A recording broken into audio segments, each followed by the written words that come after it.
Joy Gurudev, Shambhu Mahadeva, Joy Ma, Ganapati Bappa Moria. Before I begin this video,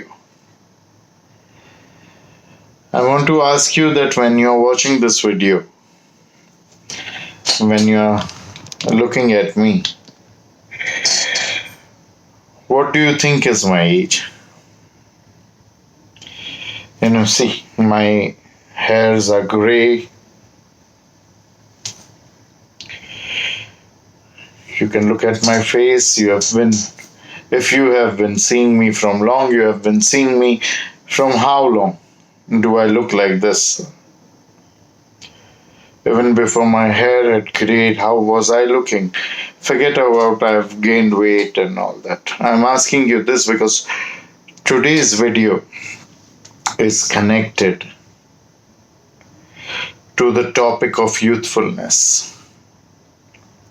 From time immemorial, humanity has tried to live young, happy, and has tried to live forever, has at least tried to live for long. And all the scientific research, spiritual research, religious research that we see have taken place around these things, that how can we stay young, how can we stay beautiful, how can we stay happy, and how can we live long, or if possible, how can we live forever.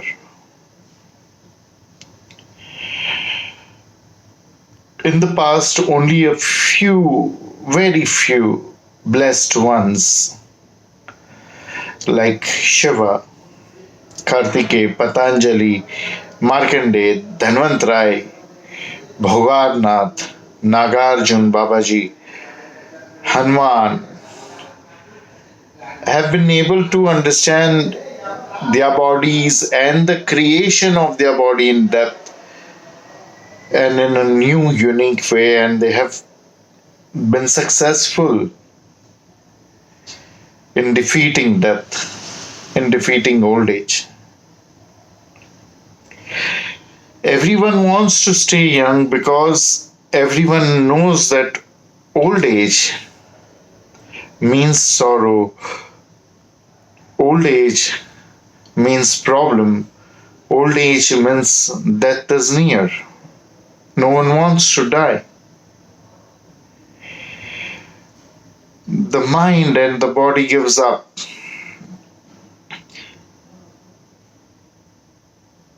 The old people become hopeless, they become dependent on others.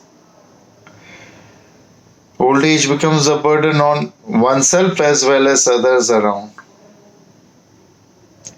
All hope is lost. There is only depression and illness with you. Every living being becomes hopeless and depressed in old age. There is absolutely no enthusiasm left for anything. Being young, living long, being healthy, youthful, anti-aging, reversing age. Anti-aging is you stay young, and if you have become young, how you will look young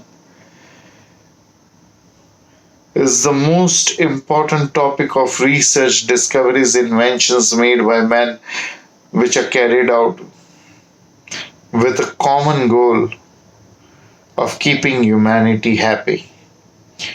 Youth is the secret of happiness. They have Botox nowadays. They use Botox to look younger, to stay young. Injections to look physically strong. So what is this? I'll tell you a beautiful story that I remembered over here. The story is of a person called Bhogarnath. The people of Nath Sampradaya, they have successfully created a medicine called Kayakalp. And it is said, it is believed that people who consume kayakalp will be living forever. They will not die. And they have successfully done it. The main ingredient of kayakalp is mercury.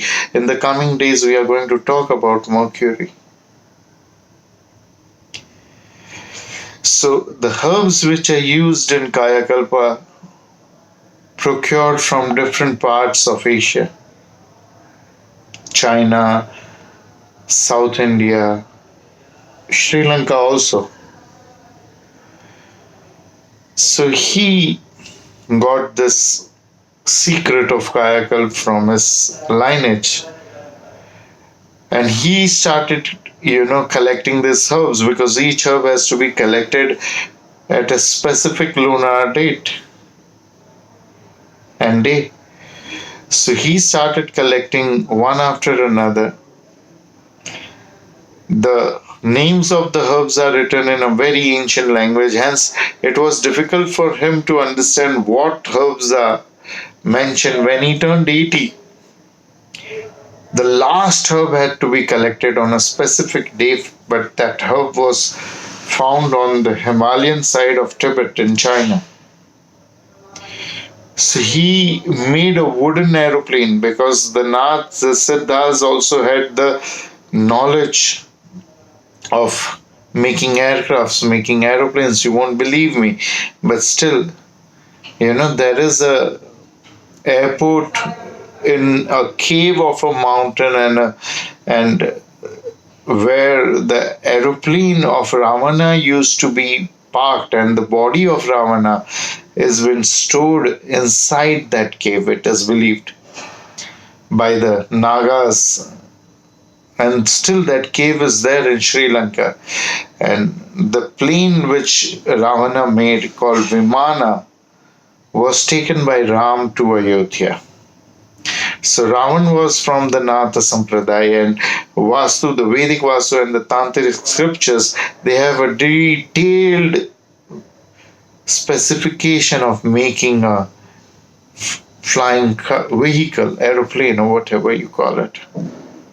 So he created a wooden aeroplane, and it crashed thrice and he fell down, though he was flying low. And he had to face a lot of problems while going to China, to Himalaya. But when he reached over there, his body had faced 3 accidents and he was 80 years old. He got the herb, but he said, this body is not worth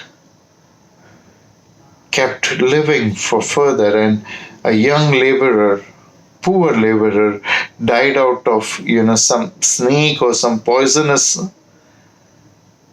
reptile biting him. And this guy, he left his body, and the young youth, 21-year-old laborer who had a strong body because he was a laborer, he suddenly came back from death. But the fun part is that he did not know the language of China spoken over there. So people said, who are you? You are not the same person who died. He said, yes, I'm not the same person who has died. I've taken over this body. So he talked in action, and some people understood the Indian language that he was using in China, and they were translating. So they said, who are you? He said, I am Lao Tzu, the reborn one. In Chinese language, he said, I am reborn. So the reborn, the word reborn means Lao Tzu. And he created the Chinese religion over there, and he started lot many things. He had a disciple Chaun Tzu, and then Chaun Tzu had many disciples. He also had many disciples, but Chaun Tzu took over the prophecy. One day, this youth, Lao Tzu, was believed to be Bhogarnath, who came from India, again wanted to go to India. And the king wanted him to come and be his minister and, help him in administration, because the king really admired him. He said, if I do that, I will be turned into the golden tortoise, the symbol of the Chinese flag at that time was a golden tortoise. A tortoise was, huge tortoise was taken, and he was freezed in gold. So that golden tortoise was the symbol of China. He said, I would turn into a golden tortoise. I would be like, not be myself. Though gold, put on the tortoise is not alive. He said, I won't be alive. So the king sent his army chief to bring him. Lao Tzu got the information and he wanted to return back to India because he was originally Bogarnath. So he was crossing via the Himalayas, walking on the foot. The army chief got him and he said, you can't leave. He said, see, I have to go and I will be useless. I'm not going to be useful to you because I'm not going to work for you. I'll just be there.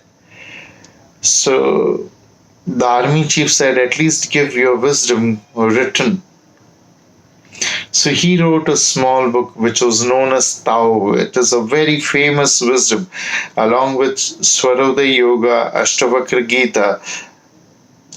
This Tao is also the highest wisdom spoken on earth. So I've said that these three scriptures, Ashtavakra Gita, Shiv Swarodaya Yoga that we teach, and Tao, one day we'll start teaching Ashtavakra Gita, and Tao also are the highest wisdom spoken on this planet. Then, the Vigyan Bhairav Tantra, the Shiv Sutras, they follow. But these three are the highest wisdoms. I've given multiple examples and, logical reasoning why I'm saying so. So yes, there are people who have defeated death. Like Lao Tzu, these people were there. These people were very powerful, very intelligent. So tomorrow we will just focus more on this and see what comes up more in this subject of youthfulness, because we have started teaching techniques of staying young. Aum Tatsat.